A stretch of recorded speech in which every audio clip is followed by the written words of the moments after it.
how's it going? Dan Schinder here live, if you're watching live, and on the archive, if you're watching the archive, on Drum Talk TV and Yesshift with my son Stephen, who's our associate producer and the producer of Yesshift, and our guest, Bill Bruford, who is coming to you from Mars. No, I'm just kidding. From Southeast England. I'm in Globe, Arizona. Steve's in Picker. So, Bill, how are you doing? How are you, Dan? It's good to hear you. I'm live. Great. I'm alive. We're all alive and live, absolutely. Steve and I are thrilled to have you on. We have so many questions, but we'll just start with this first hazing episode with you. Okay. Let's just launch right into a really exciting new product you have, which is your box set. Why don't you talk about that? We have some questions. Folks, chime in with your comments and questions. Steve and I are both monitoring the chats on Drum Talk TV and Yesshift. We may even take some questions. Now it's Bill Bruford, so no stupid questions, please. No. You can. No, stupid questions are very welcome. Okay. Well, I mean, what do you want me to tell you? Have you seen the box set by any chance? Well, we have. In fact, I'm going to bring up both images of it, the cover and the layout that shows the whole setup of everything it comes with. Because it's quite a beast. You know, it's all a lot of singing and dancing and a lot of bells and whistles. Yeah.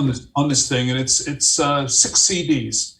And comprising 70 tracks from some 21 ensembles of one sort or another, spanning a period of about 41, 42 years. So it's quite a feast. In fact, it's way too much Bill Bruford for even my mother. I don't know if that's possible. She couldn't digest all this, I'll tell you that. But it's slightly different. I mean, there's also a 52-page book that kind of describes what goes on in my little head.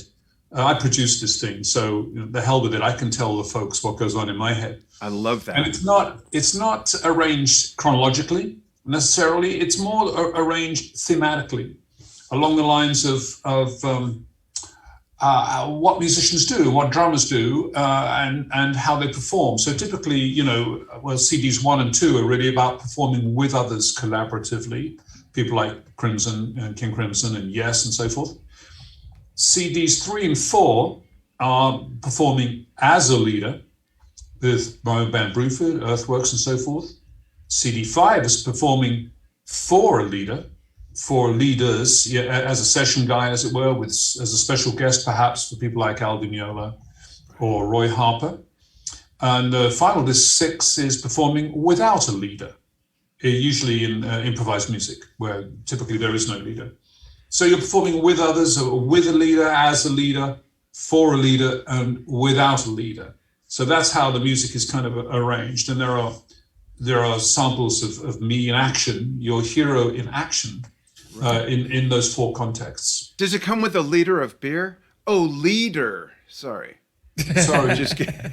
I was saying, does it come with a liter of beer? Oh, a liter. just kidding. Sorry, got that leader, yeah. I love the themes, Bill, because it's very educational for people. If someone hasn't experienced any, even single one of those facets, there's a lot to learn there because they certainly are not the same. And in music, I also like to use sort of an equation with sports that can be different in music. In sports, a great player has never really made it as a great coach. A great coach has never historically had a great record as a great player. However, in music, there have been people like yourself that can play these different roles, but it truly comes with understanding them and knowing your place, doesn't it? Yeah, a lot of this is interactive with other people. A lot of it is people skills, really.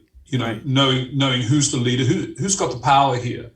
And the power in a musical ensemble isn't always where you think it is. It always isn't always the leader's name. It's not always the leader who's calling the shots, for example. Right. You just need to know stuff, and I'm sure you do, Dan, after many years behind a drum set. You learn this stuff the hard way, or you don't learn it at all. And that's the hardest way.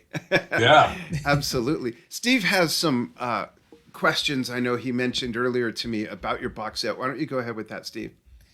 Right. Well, first off, I really love the title of this, Making a Song and Dance, because lots of these tracks I just find myself dancing to when listening to them. So what I was wondering is what other tracks were considered for this, and with such a large body of work, is there a future box set in mind? What other tracks were considered that didn't get in the box? Yeah. Right. Well, that's a very hard question. You see, there's a number of parameters here. First of all, you're talking about 6 CDs, so in terms of time, it's about 70 tracks. But you're talking about 21 ensembles or so, or do you want to reduce that to 10 ensembles and have a lot of music from few people or less music from a lot of people? These are the kind of parameters you're thinking about. And then there's a thing called licensing, which you need to know about. So you've got to go to people and ask for permission. Now, half the time they slam you slam the door in your face. Sometimes they say, yeah, please take this license and do this. Other times, there are guys whose music you might quite like to have, but for one reason or another, they can't get around to saying yes. That might be, for example, there was something from National Health that I was unable to get from my pal Dave Stewart. It took all hell to get to some people. It's a really very long, time-consuming thing. So you can't always have what you want. You see what I mean? Even though it's an entire career. Interestingly, the big major bands like Yes and King Crimson are, in a way, the most helpful. They're used to licensing things. Sometimes other people, the music is locked up in an estate somewhere. Somebody's died. Right. There can be all kinds of problems. So it's not that easy immediately getting everything you want. So sorting all that out before you were able even to really sort out arranging the whole thing by themes, Indeed, what's available here and what isn't. So your running order will change a fair bit. If you're thinking of doing this, Dan, which you might be, your running order will change a fair bit as the months roll past and people say, no, we can't get that, Wow. So it's a licensing thing. So how long did it take to put the whole thing together, Bill, from thought to print? I would say we were thinking about this for 14, 15 months probably, and then a lot of work for the last 9 months.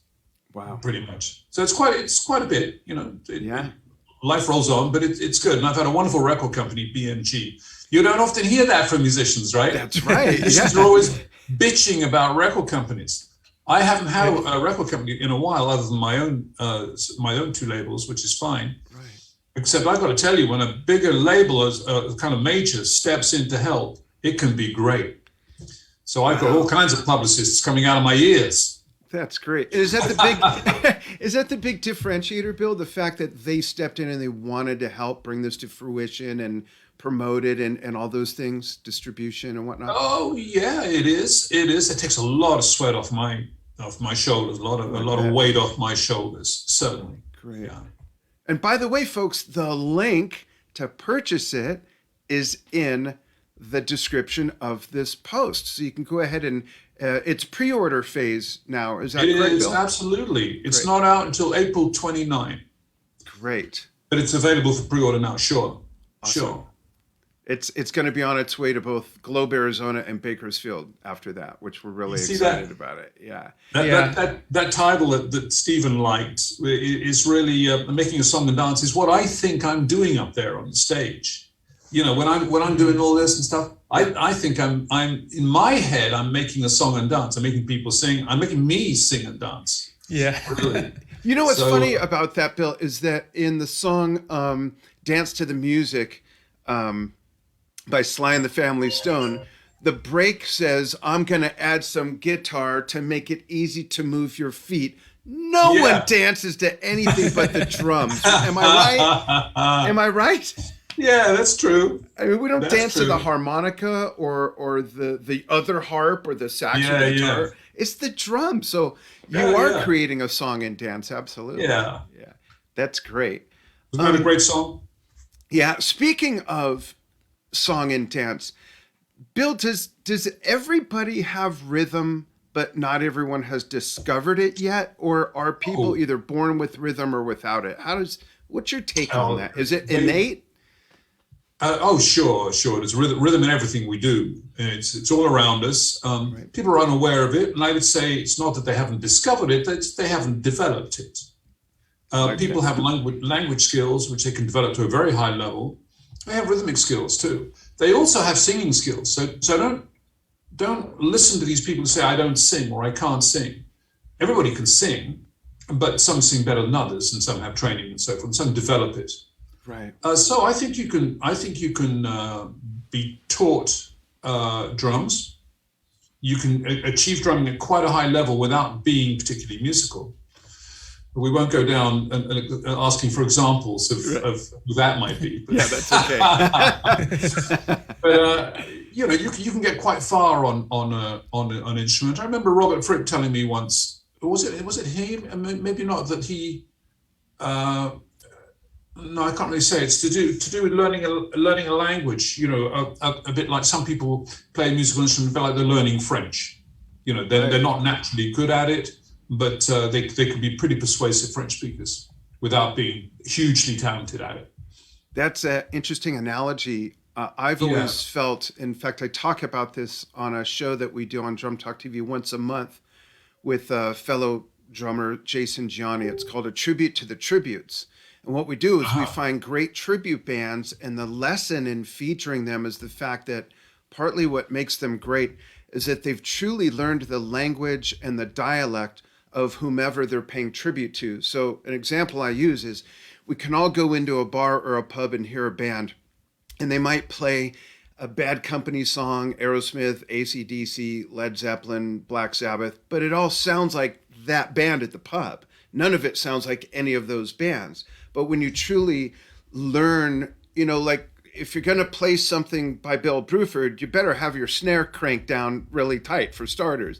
You know, learning, you know, getting the sounds of the instruments and really learning the language of each instrument's musician, I think makes that difference. It does, yeah. I wouldn't want to go down that road, although I've been in a good covers band, and the first band I was in was a covers band called Yes.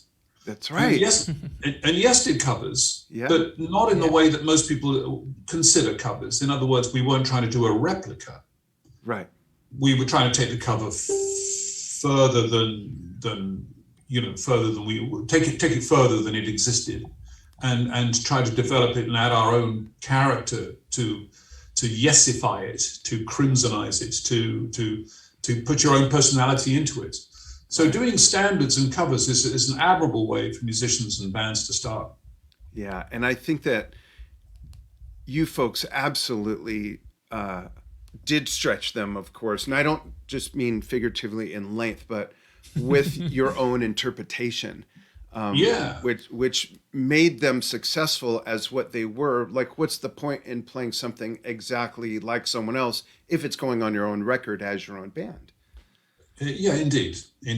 Yeah. What do you think drummers in particularly might be missing from your own experience of seeing, I'm sure, many drummers play over the years? What are some drummers missing that might be right in front of them that they need to be doing? Is it they're developing their own sound? Is it knowing how to tune? Is it practicing to a metronome? What is it? A little bit of all those things, but maybe it's also getting your head up and out of the drum world, which is very all-consuming. You know, I mean, you can spend all day with books and sticks and watching Steve Gadd and Dave Weckl videos. Hey, that's fun. It's fantastic. And yes, you get a little bit better and so forth. But the key, if you can do it, is to play with other people. That's how you learn a language, is by speaking it to other people. Right. So, you know, whatever gig it is, take it.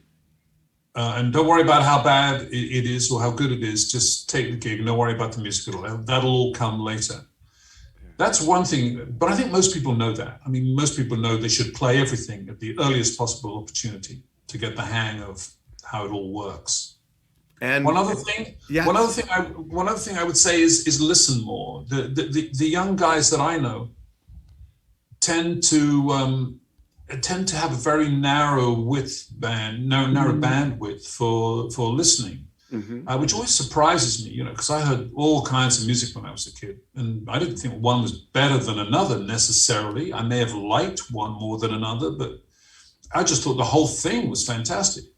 These days, you tend to, you know, if you're spending an hour or two with a 15-year-old and he's going to play the drum kit, you kind of might say, "What kind of music do you like?" You know.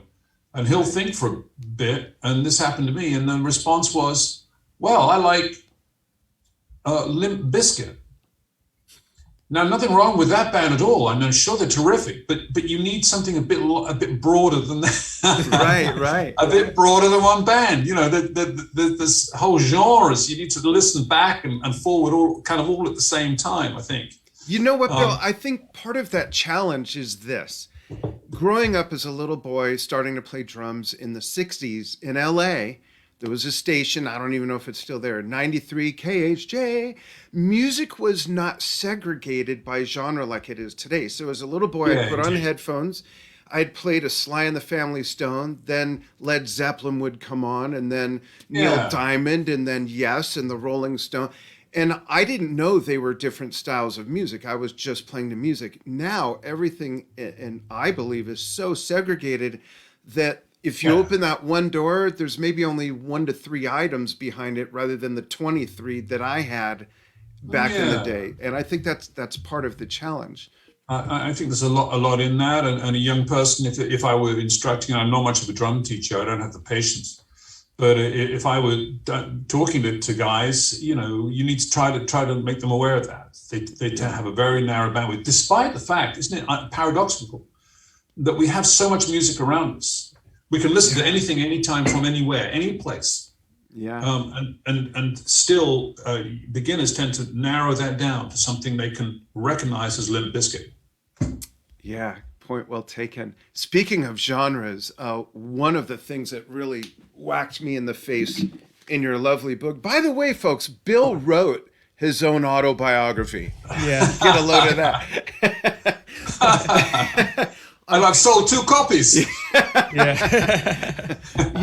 We were actually going to send you a signed copy. We were going to sign one and send it to you. No, I'm just kidding. That's so kind. Thank you very much. Might be worth something. Thank you. Page 108 really knocked me in the face because it describes what happened moving into the 80s to the genre of progressive rock music.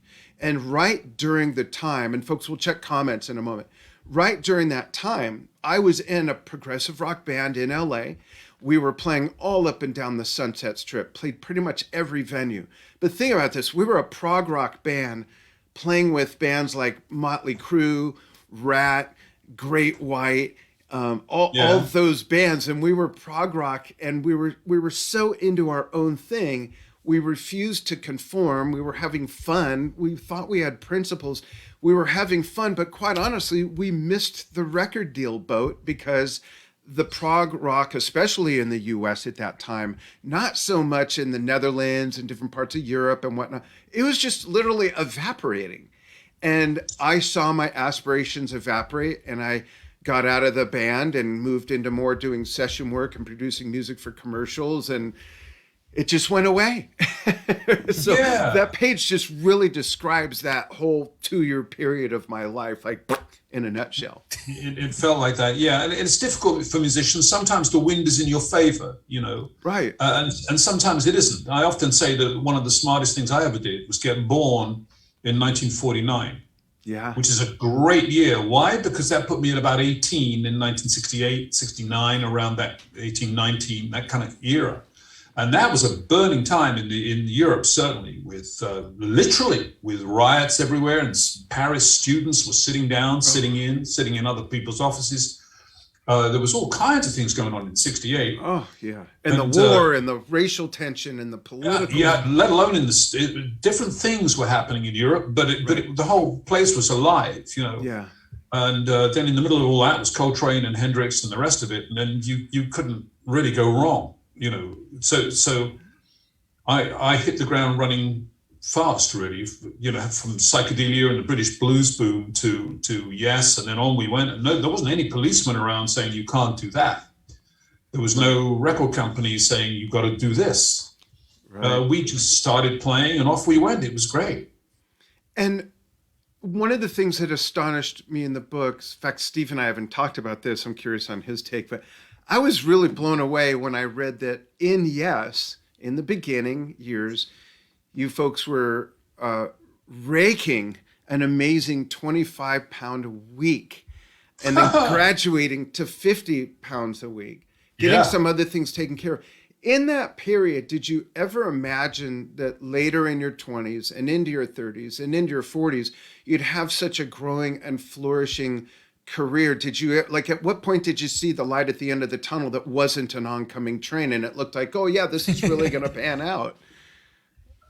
Oh, for me, when I was sitting in the back of a limousine, I remember going in from the airport, JFK, into the city, Manhattan, and somebody passed me billboard. And there we were. There was Yes, number 4, kind of behind Carole King's Tapestry, maybe, and I don't know, maybe Frank Sinatra. Wow. And at that point, I thought we've got some security here. Yeah. This is great. This means it won't happen now. It'll be a year, and God knows there'll be so many lawyers and haggling. But it means that for me, particularly as a young musician, you get the ability to make options. You've got options and choices right away. You can stay with the band, you can leave. You've got financial backing, right. So you're a free agent, which is really nice, as opposed to having to hand to mouth and definitely play every week because you won't make the rent. I mean, that's hard, very hard. Yeah, and I know you go ahead. Sorry, go ahead. No, I was just going to say you got born in the wrong year. That's the yeah, absolutely. That's true. There's not much anybody can do about this. I'm quite sure if you were born in 1949, you would have been a Yes. Right.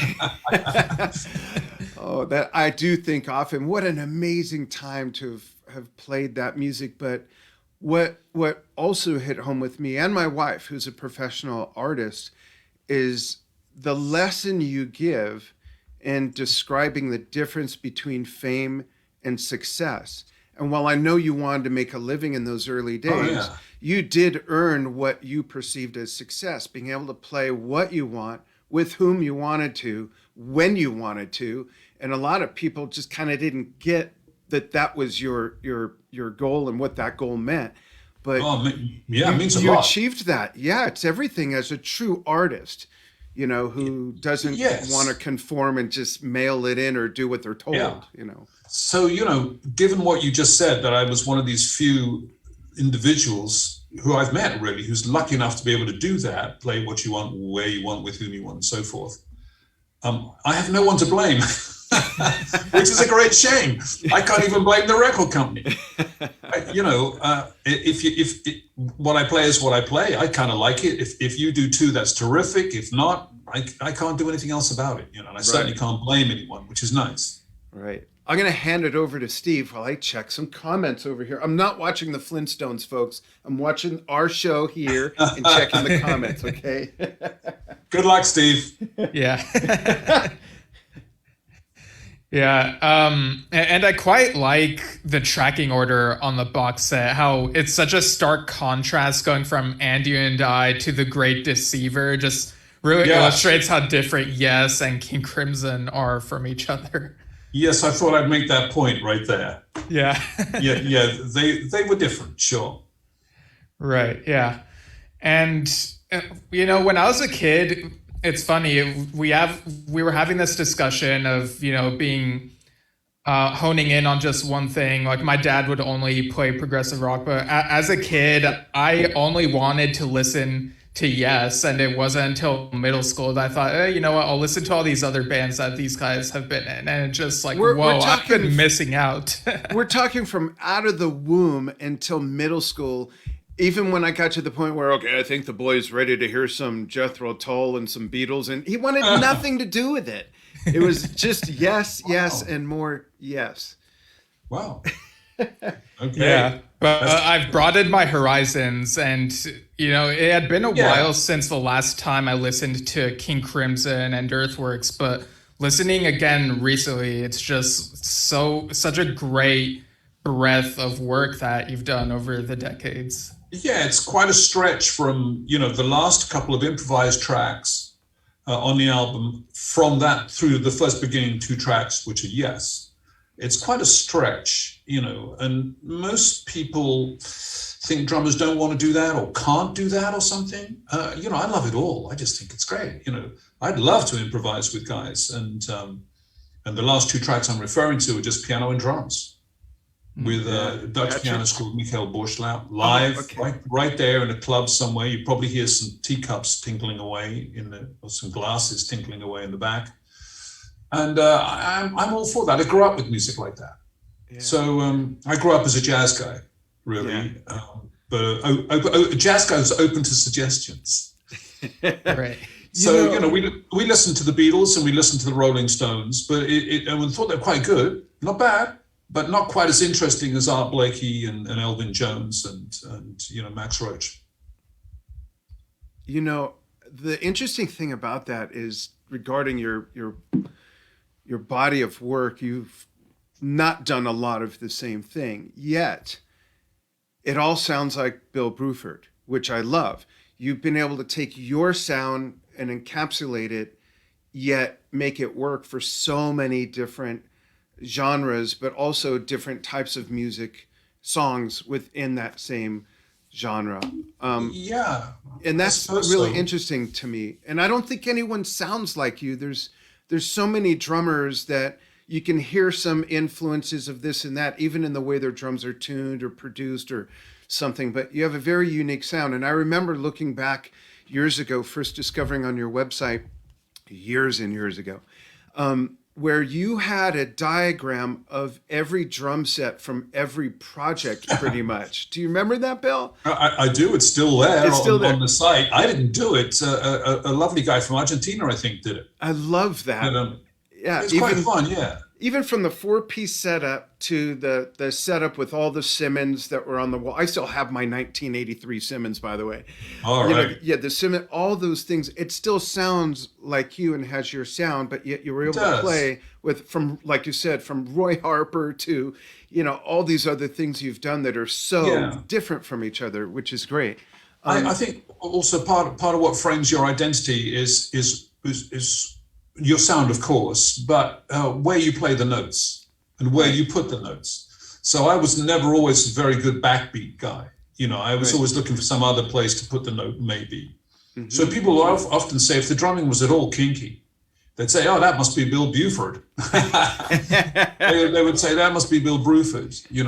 There's something kinky in the rhythm, or it's got a dog's leg in it or something, or it's got something funny in the rhythm. And I didn't mind that. But I think people are often noticing where the backbeat's gone or the accent is in a different part of the measure. Right. Or it's not in 4/4, for God's sake. It's not in 4/4, sure. A great example, and there's so many, but a great example of you putting so many different things into one piece. What's that? I think it's Making the Song Dance. I heard that for the first time the other night in a long time. And it reminded me of how many different colors and flavors are in that song, from kind of like listening to a symphony to a ballet to just plowing through to lumbering along. It's got like a little bit of everything, like a 9-course meal of music. It's even got the ratchet, which I just love. Which track are you referring to? If I remember right, it's on the box set. Is it Making a Song Dance? Well, that's the title of the box set. But that's the title of the box set. What was there is actually a track called Making a Song and Dance, but it doesn't have a ratchet. it was, oh man. It doesn't matter. The point is taken. Yeah, and now it's going to drive me. We did visit lots of places in the music. That's true sometimes. Yeah, absolutely. And I'm going to take some, here it is. Oh, duh, The Great Deceiver. What a it was The Great Deceiver. Yeah. Okay. Yeah, I've got your box set on my mind because I keep checking the mailbox, even though I know it's in pre-order mode. No, I quite understand. It's a lot of music. I'm amazed that you guys can find your way through it at all. I can't remember half the tracks on the box set. Let's take some questions. I'll read some comments. This is from the Drum Talk TV page.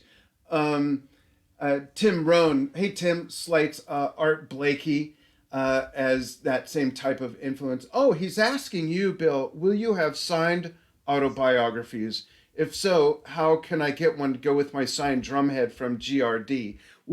Do you have any signed versions out there? I can't personalize them. Okay. We're overseas and we don't, I'm not geared up to mail mailed books, I'm afraid. There's not a locker full of just signed ones, though, without the dedication? There are. You can buy signed books from the store, the same. Okay, great. You go to Bill Bruford website, and there's a store there, and there are unique signed items there. But of course, it won't say Dan on the front. Right, yeah. I'll add that. Adam Dean says hello from Wichita, Kansas to Dr. Bruford. Good to see you. And same to you, Dan and Stephen. Great. People from all over. Oh, my part of town. Daniel Drapkins in the West San Fernando Valley. That's where I grew up, in West Hills. Here's a question for you. Let's geek out on drumming. Here we go. All right. This is from Joshua VP. Good evening, all. Hey, Mr. Bruford. Question. The 17 part of Indiscipline, how did you count it out loud? Or did you? I guess you just count 1 through 17. Well, no, I don't count anything out loud. The rhythm becomes internalized. What's the gentleman's name who I'm speaking to? Joshua. Joshua. I don't count anything out loud. It's a rhythm that eventually gets inside your body, and you probably sing it. If you're unfamiliar with it, to start with, you sing the bass line. That's always a great thing to do, which happens to be da da dee da da dee da da dee da da da be doo doo doo doo be doo doo be doo dee bom bom da da be da da be da da be da bom bom be doo dee doo doo be doo doo be doo dee bom bom.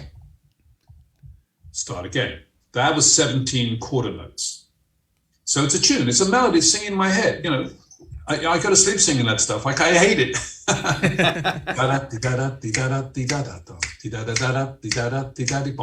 it's on the other side of the beat. It comes and goes against the beat, and So great. What can I say? It goes in the brain. I don't count it. It's tune, if you like. And after a while, I'm playing the drum tune in my head. Yeah. And if you learned the bass part, and in my experience, the way I learned long pieces of music when I was very young, Close to the Edge, Long Distance Runaround, Carnival 9, Supper's Ready. I learned these songs by memorizing what every other instrument was doing because that was my roadmap. Yeah. Then just like driving somewhere you've been before, that turn is coming up, and the only way you know that is to understand the road, and that's what the other instruments were to me. So sure. At least I had the benefit of assembling the music at the same time. So I never really learnt it. You were just assembling it, and then at the end of the record, you'd say, "Oh, that's what it is." Right. But you could play it all the way through then. Right. You know, often, so we couldn't play Close to the Edge all the way through until we'd made the record, and then we could play it all the way through. You see what I mean? Absolutely. Because it was designed live in the studio, 8 bars at a time. Right. And that wouldn't have happened if you didn't get that bit out of the rubbish bin. There was that. The rubbish bin incident. Yeah. The crash can. Absolutely. Yeah. I see a question from Thomas Campbell over on the Yesshift page who says, Bruford fan since 1975. I love 5% for nothing, but it's too short, darn it. Was there a plan to extend the piece originally, or did he want it to be short and sweet? A bit of both. But I've always had trouble with extending music. As a composer, I was a kid, I didn't know how to write music really. So I'd have a great idea and then a little middle section, and then I'd play the great idea again, and then I'm done. So you need to be in Yes or something to get some recapitulations and to play the thing backwards in a different key. You need someone like Rick Wakeman, to help you with that stuff. Right. I got better at that, to be honest. But it was partly because I wanted it short and sweet, and it's partly because that's the length it was. I ran out of steam. That makes sense. Now that you're retired from performing, are you writing music at all and have any aspirations to record anything? Have you ever considered motion picture soundtrack work or anything like that? No, I don't want to. I had a good time. I moved really into the written word. So for the last 5-10 years, I've been in academia I got a doctorate in musicology. So I went off and started writing academic articles about what drummers do and what they might do. That sort of thing. And I've thoroughly enjoyed that. I've been a full-time academic writer for about 5 years, and I'm just thinking what to do next, really. Ooh. So I'm not thinking that I want to form a band or anything like that, or write songs or persuade anybody. And I think I'd rather, rather than turn into Hans Zimmer or one of the great movie guys, which I know people do, and they do a very good job of it. I think maybe I'll go walking in places like the hills that you see behind me. Yeah, that's great. I'd rather do that. That makes sense. And walking's a good thing. Time to just break away from everything else. Yeah. And Steve being such an enormous Yes fan, he's like a Yes lexicon. He's a Yexicon. He could name pretty much every album, every song in order. I mean, it's crazy. So, Steve, I know you have some Yes questions you've been wanting to ask Bill. Right. So I read in an old interview with Jeff Downes that in 1980, supposedly you demoed the Yes song "We Can Fly From Here" with him, Trevor Horn, and Chris Squire, and that Chris may have wanted to work with you on something. We're not sure if you're on either of the demos that have been floating around, but what's the story there? And did Chris have a side project in mind at that time, 1980? Well, first thing you got to realize is that I left in 72. Right. Yeah. I think. And I didn't listen to Yes or associate with Yes in any way, shape, or form for about the next 25 years. So who was playing with who, or who knew what about who, or whether Trevor Horn was in the room at the same time as Chris Squire, I don't know any of that. I was busy in another band. So you weren't, that's a rumor that you had anything to do with that? Correct. Okay. It's a rumor I've never heard of, but I don't really do rumors, really. But no, I had nothing to do with that at all. Okay, because we've read it in a couple places, so we thought, we got to ask Bill about this. Great. No, that's fine. And ask away. But King Crimson had a full, I'd just run my own band in the late 70s, Bruford, and then I went straight to King Crimson. Yeah. And then after that, I can't remember, I formed Earthworks in about 87. And perhaps the next time I had any intercourse with Yes, members of any sort, was Anderson, Bruford, Wakeman, Howe. Right. I guess. So, and really that was like a reunion. It was like because I hadn't been in touch with those guys.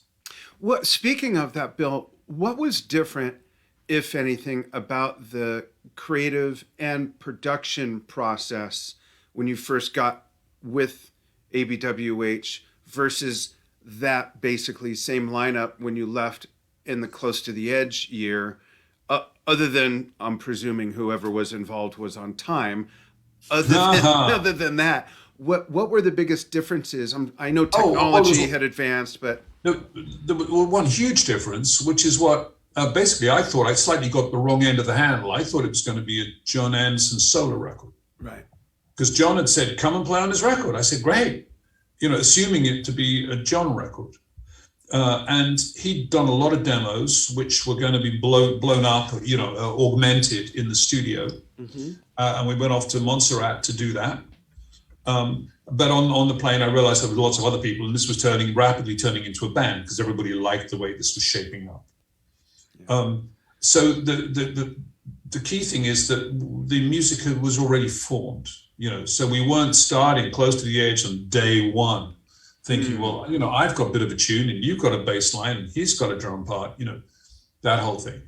We didn't do that, and rightly so. So John was controlling the project in that sense, and it's largely John's music. And that was fine.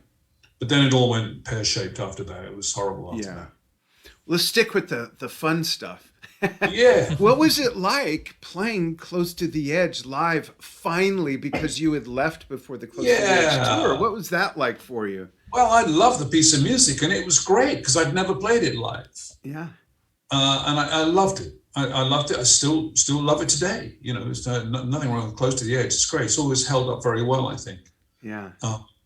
And I put a couple of tracks from it, I think, on the box set right at the beginning.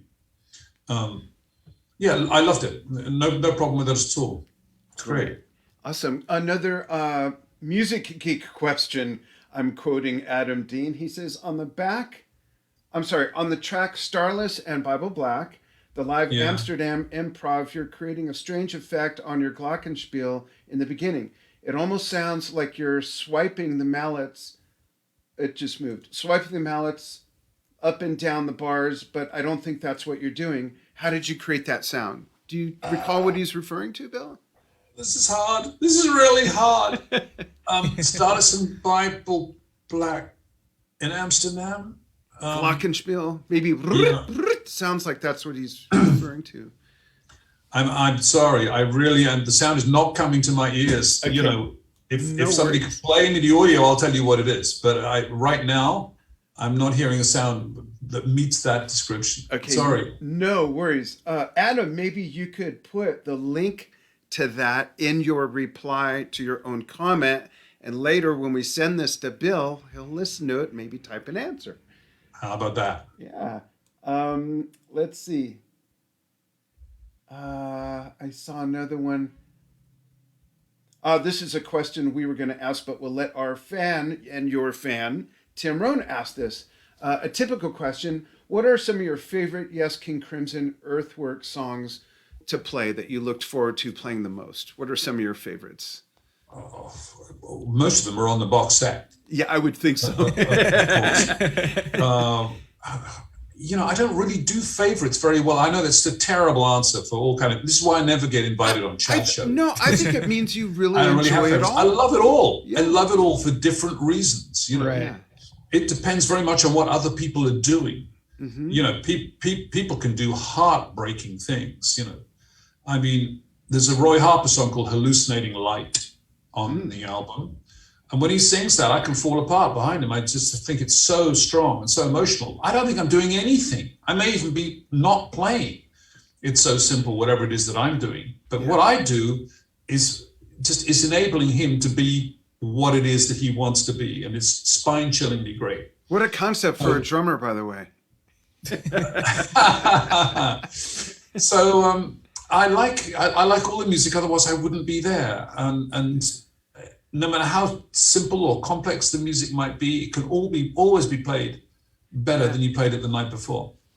Absolutely. That's a great answer. Stella Luna Valadez says hi, and she says, how was it when you played with Peter Banks? You both looked so in tune.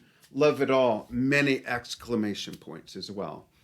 Oh, Peter was a live wire. We were very young, of course, you know. Yeah. He wore very tight trousers too. Yes. Real tight. Fancy, as you say. And he had that Rickenbacker guitar, I think. Yeah. Yeah. He played like a man possessed, which I thought was really nice. I kind of like that about Flea, the guy with Chili Peppers, you know. Yeah. I Absolutely. can't believe the way he embodies the rhythm, you know, and that his whole persona is in that rhythm that he's playing, in that music that he's playing. Same with Peter Banks. For that moment, he really is sunk into the music. He's not kind of thinking about a paycheck at the end of the week, or maybe the girl over there looks cute, or, you know, I could use, a good burger after this. He's not thinking that. He's not thinking anything apart from the fact that he's so deeply immersed in the music, like Flea, like all good musicians. They tend to be like that. Highly underrated, I believe. I really believe that that Peter left a more indelible mark than he's given credit for, not just for being a founder of Yes, but also simply his playing as a musician and a guitarist. Well, yeah, maybe. Speaking of going back to jazz, are there any newer or more contemporary jazz artists that you appreciate? Maybe someone within the last 20 years? I think that would be contemporary for jazz. Eric Hart, you drummers, you mean? I mean, Yeah, either drummers or even just acts. Eric Harland, of course, is fantastic, and Mark Giuliani, you know Mark Giuliani's stuff by any chance? He's terrific. I mean, there's a lot of great young players out there. I mean, the standard of the top guys is absolutely breathtaking. Yeah. In terms of the names of jazz ensembles, I don't really know. You know, I haven't done a whole lot of listening and staying up with who's what and who does what. You know, like I said, I put down the sticks 12 years ago, and my head's been somewhere else. I still have them in my head as somewhere else, so I get that. Yeah, okay. Okay. Yeah, totally But get it. I did an academic book and interviewed 9 great drummers. Peter Erskine, of course, Cindy Blackman, Yeah. Santana, Cindy. She'll be on next week on the 21st. Oh, really? Actually. Hi, Yeah. Cindy. Yeah, second time. Yeah. Terrific Norwegian guys, Thomas Stronen. Yeah. There's lots of guys around, and just asking them what they felt about creativity and how they operated with a drum set was a real lesson. Right. Real lesson and fascinating. Bill, I'm seeing a lot of, this is really refreshing. I'll have to send you some links. I'll dig some up. I see a lot of youngsters, drummers that are playing old school traditional jazz from like the late 50s up to the late 60s. Young kids, like 10, 11, and that's really refreshing. Oh, wow. Yeah. Really? And my first question is, how did they even get exposed to it? Because their parents must be younger than I am if they're 10. Well, it's the parents, of course, that expose you. My parents exposed me to the first music that I heard, for sure. Yeah.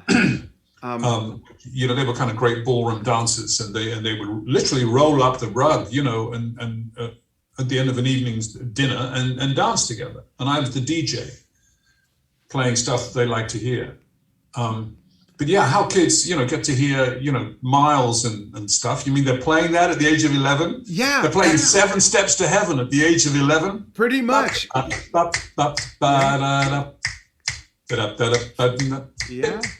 And they've got the swing in the right hand and everything. There's a young man I'm having on.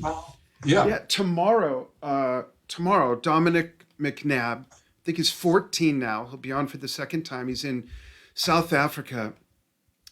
I've been following him since he was probably 11 or 12. Yeah. And he's incredible. And he plays on what instrument? On drums. He plays drums, and he plays everything from that kind of jazz to fusion, much more modern fusion to rock. I mean, he's really good. I'll send you. He's incredible. Yeah, he's just mind blowing. Like, he's an alien. He got dropped off by Dominic. No offense, but I'm sure you were dropped off by a flying saucer. I want to know what these kids are eating for breakfast because I need some of that. Yeah, it's funny when young people seem to have inside them knowledge of such depth that they couldn't possibly have lived the years necessary to get that knowledge. Yeah. But somehow they have it early on. They say Mozart was like that. And the knowledge is only part of it. It's a big part of it, but the dexterity in their hands and the memorization, and there's all these other things that make up the matrix of being able to do what I see them doing. It's incredible. Yeah.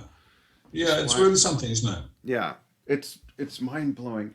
Let's see if there's any more questions. If not, I see one here. Go ahead. So Jeffrey Mason asks, in terms of promoting music via music videos, do you have any recollections of ridiculous experiences making videos for the music with which you've been involved? Pretty much, but I'm from the pre-MTV generation, which means that we didn't make videos, we made short movies for TV. And they were often terrible. A Belgian TV company would take the band Yes out onto a rubbish tip or a junkyard or somewhere with a lot of metal and cars. And we'd set up and lip sync to the latest track. But we were so bad at it, of course, they would start putting in some sort of visual aids. So, the camera would zoom in and zoom out and do weird things. Yeah. Like, something would go in front of you. And it was always very terrible. And half the time we would lip sync each other's parts. So I didn't play the drums, I played the keyboard. And somebody else would be lip syncing my drums and stuff. So we did a lot of that, a lot of fooling around at the beginning of those early days. And then when MTV came and the thing called video came, that was a whole shock. Yeah, absolutely. Really good. Yeah, I think there's a charm to how those Belgian videos look. Just the band running around and, peeking out from behind the tree. It's silly, but it's you fun driving to the watch. dune buggy with everyone falling out of it. Of course, that's all the Beatles' fault. We were doing what we thought the Beatles did. Yeah. They all kind of had fun, wacky times in dune buggies in movies like Help and things like that. So I think we were a pop group, and we were doing what we thought we were expected to do. And then the whole Monkees shtick was built on that in their TV series. Absolutely, it was, wasn't it? Yeah. Every time they broke into a song, it was exactly like one of those films that you guys just mentioned. Yeah. I was going to ask about this project, and since Jim Wilmoth brought it up, he says, how did your works with Patrick Moraz come about? Was there an idea or a concept going into each album? I love those two albums, Piano and Drums. I saw you at the Beverly. The weird thing about that show, weird thing about that show is just for where I was sitting, it looked like you were staring at me the whole time. Oh, yeah. Through every song. And it was hilarious. It was really weird. Sorry. I would go like this. That's enough to put anyone off. Yeah, great project, great music. How did that collaboration come about? Well, we were both at loose ends, kind of around the same time. I'd just come off the back of a very noisy and difficult King Crimson 3 or 4 years with an impossibly difficult electronic drum set, which malfunctioned more times than it worked. Yeah. And that was really tough. And we'd been sort of, the band had kind of broken up. It's been about 1984 now, I think. Yeah. I was at home, and this guy, Patrick Moraz, who I didn't know, was living no more than half a mile away. Oh, wow. That's a strange thing. Absolutely. I could walk to his place. Wow. And I said, one thing I'm going to do next is it's not going to have any equipment. It's not going to need road managers. It's going to be real light. And he thought about that for a bit. We thought, well, how about just piano and drums? And how about the overheads on that will be fantastic. The promoter can provide the piano, right? And I can get a drum kit from pretty much anywhere. So the total cost of everything is one pair of drumsticks. Yeah. And sometimes you want to make life simple. So we didn't want it to be jazz. We didn't want it to be rock. So we thought it might be music for piano and drums. And that's how we started that. And it expanded a little bit. And then we brought some electronics in with a new Kurzweil keyboard that came in 86, 87, around that time. But for a while, we did quite a lot of road work and had a lot of time, a lot of fun. It's great. Great project, great music. I love that. Thank you. Yeah. Yeah. We have about 8 minutes left, just so we know we're like winding down. So why don't we do this? Steve, I know you had a question, if I remember right, that ties into Patrick and Bill on a couple other projects. And then we'll move into the Bill Bruford fun fact questions. Oh, wow. Okay. Right. I'm ready. So what was it like working on Steve Howe and Chris Squire's solo albums in 1975 after you'd already left the band and were doing all these other things? What was that period like? Well, like my friend Robert Fripp, he would say the same thing, that when you're working on somebody else's record, it's so easy. It's just great. In comparison to working on your own record, which is hell on earth, hell on wheels. Working for somebody else, and he says, well, the song goes like this. Could you play the drums on it? You go, yeah. You show up and do it. And that's it. It's so straightforward. You mean I don't have to argue with you about it? I'm just going to play what you want? That's great. And so it's really quite relaxing. And because it is, funnily enough, you often play very well. You play better often on other people's material than you do on your own. Interesting. You think there's less inhibitions and less self-conscious about your own? It's got to be like that, like no internal battles. Yes, indeed. Although I did run my own band. The first time I ran a band under my own name, Bruford, and we had Alan Holdsworth and Dave Stewart and Jeff Berlin. That was quite extraordinary because I was more concerned about those three guys and were they okay? Were they comfortable? Did they like any of this music? How were they getting on? And I spent all the time in the studio worrying about the record and those three guys. And I almost played the drums as an afterthought. Oh, by the way, it needs some drumming. Get on the things, Bill, and play something. And again, I was quite relaxed doing that too. I spent about 5 minutes on the drums. I was spending all the time on the guitar. Interesting. It is, isn't it? Yeah. It is. And somehow, because I wasn't thinking about the drums or worrying about it in any way, that was fine. It came out well. So the original question was about Steve and Yeah. Chris, and same thing. Yeah, you're playing on other people's records. It's pretty easy. You Nice. can you can suggest a few things, but if you run a few ideas up the flagpole, but if nobody salutes, that's fine. You've got plenty of other ways of playing the track. Great. Before we move into the fun fact questions, I don't want to forget this. The King Crimson movie is going to come out eventually. It looks like it's going to be a great film. Yeah, in the court of the Crimson King. Yeah. Yeah. In the court of King Crimson. Okay. Because I think what you said, Steve, I think that's an album title. Right. Yeah. Okay. I think. Yeah, it is. It is.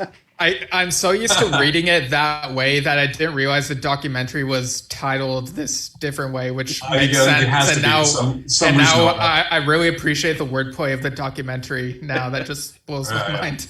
And the promo is great. Is there an anecdote you can give us about Robert Fripp that might surprise people? Like, is he an avid baker? Does he knit? Like, is there some, people get so stereotyped and pigeonholed, they must be like this. You know what I mean? That wouldn't be too intrusive on him personally. I'm sorry. That's okay. Again, I'm not a chat show kind of guy, and it's a good question. But really, what you see is what you get with Robert. Particularly when you see the movie, you get a very good slice of Robert. You may have seen him and his wife Toya on some of their Sunday lunch shows and things they do on video. He's crazy. I mean, nice. Crazy guy. But with a very powerful mind and I think a warm heart. I learned a lot from working with him. Huge amount. Great. And was eternally grateful for having been a member of King Crimson for a long time. But when it had to come to an end, it had to come to an end, and that's fine too. Yeah. So as I say, I can't blame anyone at all for anything. An incident with Robert? No, not really. He's quite a good mimic. Nice. Of some people, particularly when they were auditioning to be singers of King Crimson. But that anecdote ends up getting a bit rude, so I don't think I'll do that. Yeah, no worries. Let's move into some Bill Bruford fun fact question. Here we go. Answer these as quickly as they come to mind. Kind of a rapid fire, but we'll keep them easy. Cats, dogs, both or none? Cats, dogs, both or none. Cats. Okay. And currently none, but we used to have cats all the time. Okay, great. Charlie Parker, Louis Armstrong, Cab Calloway, or Iron Maiden? Charlie Parker. Okay. And why Charlie? Why Charlie Parker? Yeah. What's the allure for you? Well, because it was the first saxophone playing of that type that I never heard, and it just transfixed me as a kid. Nice. So it's loyalty, I think, to the first guy who turns your head around like crazy, Yeah, great. You've toured probably countless times around this sphere that we're all holding on to for dear life. Is there a bucket list destination, Bill, that you've never been to, other than my house? A bucket list destination I've never been to. Iceland is coming up soon. Ooh, nice. Oh, nice. I'd like to go to Iceland sometime. Maybe after you go there. They're very slick up there. That's awesome. After you go there, I'd love for you to answer this question. Why is Iceland green on the map and Greenland is white? What's up with that? That's bugged me since I was a little kid. It's a great question. I've no idea what the answer is to that. Okay. Do you have a favorite TV show? Favorite TV show that currently works? Either way. Could be old, ages old if you want. Ages old would be Jazz 625 on BBC television. Ooh.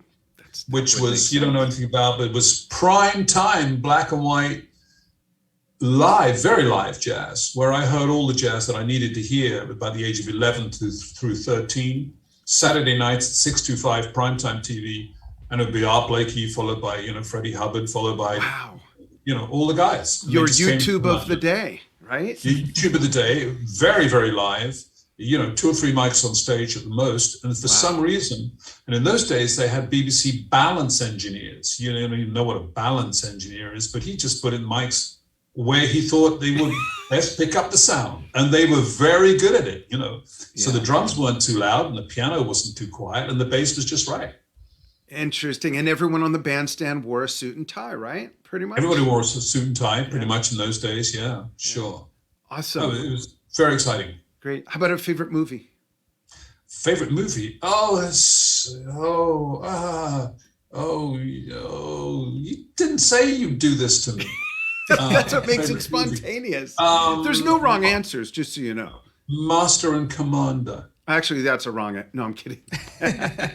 Do you know Master and Commander? I don't think so. No. That's great. It's a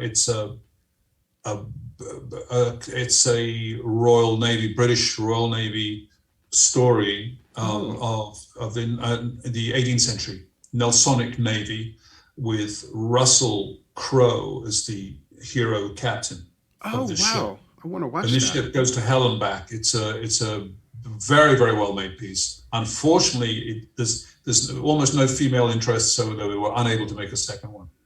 Oh, wow. Crazy. Great movie. I'll have to check that out. Do you have a favorite food? Favorite food? my dinner, which is coming up really soon. Okay. And how about a favorite beverage? Favorite beverage? Oh, I'm a mad coffee drinker. Love it. Really? Yeah. Do you like trying different coffees from different regions? I'm perfectly happy to do that. Yeah, but so long as it's black, and usually decaffeinated in my case, but because I'm an old guy now. But so long as it's black and it comes fairly regularly, I'm very happy. Nice. Chess or checkers? Oh, checkers. I never got the hang of chess, which would have been good. I should have done. I think being in a band was as here. close as you needed to get to chess. Yeah, I think so. Lemon or lime? Lemon. Okay. And best advice? Lemon cheesecake. Oh, that's lemon cheesecake. nice. Ooh, that sounds really good. Best advice taken? And I know what the next question is going to be. Best advice That you like to give. Yeah. Best advice taken. You have to give me a minute to think. Best advice taken.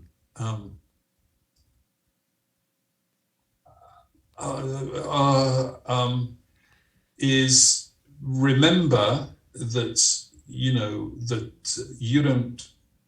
The music exists not for you. You exist for the music. Oh, that's brilliant. Who said that? Do you remember?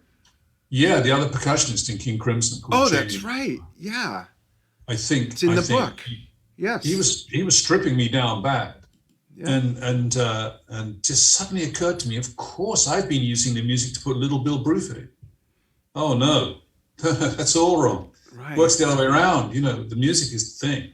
That's not brilliant. Bill Bruford. I remember now reading. But, 18-year-olds need to be told this. Yeah. Otherwise, they just play paradiddles going even faster. 58-year-olds need to be told that. Yeah, absolutely. And what's your favorite advice to give? That's your own advice. Favorite advice to give. Well, I'm stumped. Okay, Sorry, that's good advice, actually. I don't have a cliched answer. At least I don't have a ready cliched lick that I'm just trotting out. Don't pee in a hurricane or whatever. Yeah. Last question. Last question. Thank God for that. Yeah. Last question. If people who know you well found out that you got arrested, what would they assume it's for? Too much coffee drinking. That's possible. Maybe driving too fast. Oh, you like that's possible. I shouldn't, but particularly in Germany, boy, it's easy. When we used to tour in the States, actually, during the fuel crisis, the gasoline crisis in the I remember that 70s, whenever it was. Yeah. And the speed limit was 50 miles an hour, I think, or 55. Oh, that was torture. We'd sit in a van for weeks on end trying to make the next one-nighter, and it was so slow. on time. Yeah, getting there on time. Yeah. Great. Everybody, we know you probably have other questions. We're going to send Bill this link. We're also going to send him the raw video to put on his channels. But Bill, maybe you can cruise through, see if there's any fun questions you want to address. Folks, thanks for joining Steve and myself, and of course our guest, Bill Bruford. Bill, thank you so much for taking time with us. My can't pleasure. tell you how much I appreciate it, so I won't. Yeah, many thanks, Bill. Okay, Stephen, you're more than welcome, guys. Really great. Hang on the line for a moment. And folks, we will see you tomorrow with Dominic McNabb, and on the 21st with Cindy Blackman, and on the 30th, Liberty DeVito. And we're getting stuff lined up for May as well. So we'll see you all soon. Thanks.